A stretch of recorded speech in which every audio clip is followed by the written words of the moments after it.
కడుపులో గ్యాస్ ఉండొచ్చు, అది వేరే విషయం. ఒక్కసారి దినకర్ గారు నమస్తే అండి. నమస్తే అండి. దినకర్ గారు, ఈ ఫ్లడ్కి కారణాన్ని మీరేమన్నా అనలైజ్ చేయగలరా? చేశారా మీరు పార్టీ పరంగా? ఈ రెండు రకాలండి. మనము అనుకోని విధంగా ఇవాళ దాదాపు 25 నుంచి 35 సెంటీమీటర్ల వరకు మిల్లీమీటర్ల వరకు వాటర్ ఏదైతే వర్షం రావటం, ఆకస్మికంగా రావటం, అది కూడా 2 రోజులు కంటిన్యూస్ గా వానలు రావటం చాలా ఇబ్బందికరమైనటువంటి పరిస్థితి చూసాం. అది ఒక సమస్య అయితే, రెండో సమస్య ఏంటంటే ఎగువన ఉన్నటువంటి ప్రాంతాలు తెలంగాణ నుంచి కానీ, అలాగే ఛత్తీస్గఢ్ దగ్గర నుంచి కానీ, కర్ణాటక దగ్గర నుంచి కానీ అక్కడ పడినటువంటి వరదలు ఏవైతే ఉన్నాయో ఆ నీరు మొత్తం కూడా వరద పోటెత్తి కృష్ణా నది మీద బుడమేరు నుంచి కానీ, అలాగే ఈ రకరకాల వాగులు ఏవైతే ఉన్నాయో కొండవీటి వాగు కానీ, వీటన్నిటి యొక్క ప్రభావంతో ఎక్కువగా నీరు రావటం, ఒక 10 లక్షల క్యూసెక్ల నీరు వరకు కూడా సామర్థ్యం ఉన్నటువంటి ఈజీగా ఆ వాటర్ ని అవుట్ఫ్లో చేయగలిగే సామర్థ్యం ఉన్నటువంటి దగ్గర ఇవాళ 11 లక్షల క్యూసెక్స్ దాటిపోయి 12 లక్షల క్యూసెక్స్ వరకు రావటం. గతంలో కూడా ఇంతకు ముందు 11,40,000 క్యూసెక్స్ వరకు అవుట్ఫ్లో చూసినటువంటి పరిస్థితి ఎప్పుడో 100 సంవత్సరాల క్రితం. ఇవాళ అది కూడా దాటి వెళ్ళిపోయి 12 లక్షల క్యూసెక్స్ వాటర్ రావటం, ఇదంతా కూడా ఏంటంటే కాదంట కదా జగన్మోహన్ రెడ్డి గారు సీఎంగా ఉన్న గడిచిన 5 ఏళ్లలో 3 సార్లు వచ్చిందంటగా ఇంత వరద. సరే, అది ఆయన ఆ గేట్లు ఎత్తకుండా ఆపి ఏ విధంగా కూడా ఇవాళ ముఖ్యమంత్రిగా ఉన్న చంద్రబాబు నాయుడు గారి ఇంటిని ముంచి అమరావతి మునిగిపోతుందని ప్రయత్నం చేసి విఫలమైనటువంటి ఆ చరిత్ర కూడా మనకి డ్రోన్ కూడా తిప్పాడు కదా, మునిగిపోయింది.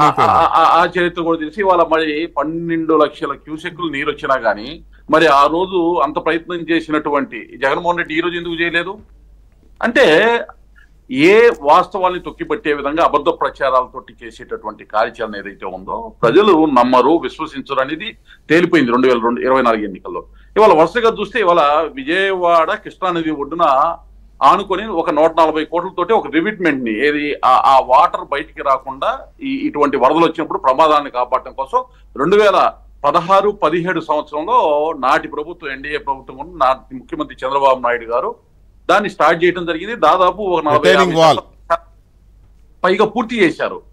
తర్వాత దాన్ని మిగతా కొంత పార్ట్ ఏదైతే ఉందో డబ్బులు మొత్తం సమకూర్చి దాన్ని పూర్తి కావటానికి పెట్టింది 2023 దాకా లాక్కొచ్చి 2023లో పూర్తి అయిన తర్వాత వచ్చి రిబ్బన్ కట్ చేసి ఈ రోజు ఈ వాల్ కట్టినందువల్లనే ఈ నీరు రాకుండా కాపాడింది జగన్మోహన్ రెడ్డి గారు అని ఏదైతే అమరావతిని ఏ విధంగా అయితే అబద్ధ ప్రచారాలతోటి విష ప్రచారాలతోటి సోషల్ మీడియాలో ప్రచారం చేస్తున్నారో ఇవాళ సాక్షి పేపర్లో అలాగే ఈ సోషల్ మీడియాలో వైకాపా శ్రేణులు ప్రచారం చేస్తా ఉన్నాయి. వాస్తవాలు నేను ఒకసారి గూగుల్లోకి వెళ్ళి మళ్ళీ చూసా, నాకు గుర్తుంది ఆ రోజున ఏం జరిగింది అనేది. చూస్తే 2016-17 అప్పుడు ఆ రోజు ఇవాళ కూడా ఎమ్మెల్యేగా ఉన్నారు గద్దె రామ్మోహన్ రావు గారు. ఆ రోజు ఆ కార్యక్రమం ప్రారంభం అయ్యేటప్పుడు 2016లో ఆ నది ఒడ్డుకు వచ్చి అక్కడ అనేక ఆక్రమణలు ఉంటే ఆక్రమణలు కూడా తీనీయకుండా చేశారండి వీళ్ళు.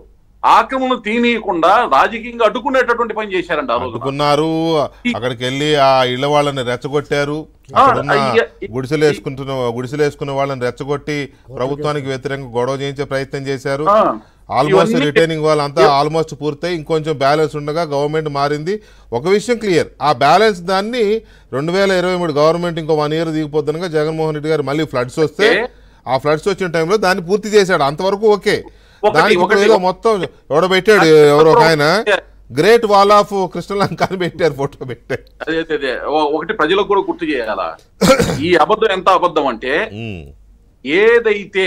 ఏదైతే మీరు ఒకసారి గనక గమనిస్తే ఈ కనకదుర్గ వారధి కానీ, అలాగే బెంచ్ సర్కిల్ దగ్గర కట్టినటువంటి ఏదైతే ఫ్లైఓవర్ ఉందో ఆయన వచ్చిన తర్వాత ఓపెన్ చేసుకుని ఇవన్నీ నేనే చేశాననే కలరింగ్ ఇచ్చేటటువంటి దానికి ఒక ఉదాహరణ, చక్కని ఉదాహరణ. అదే ఉదాహరణ ఈ రివిట్మెంట్ వాళ్ళకి సంబంధించి కూడా, అదే విధంగా అమరావతికి సంబంధించి ఎన్ని రకాల అబద్ధాలు. అమరావతి మాట్లాడదాం అండి, నా దగ్గర కొన్ని ప్రూఫ్స్ ఉన్నాయి.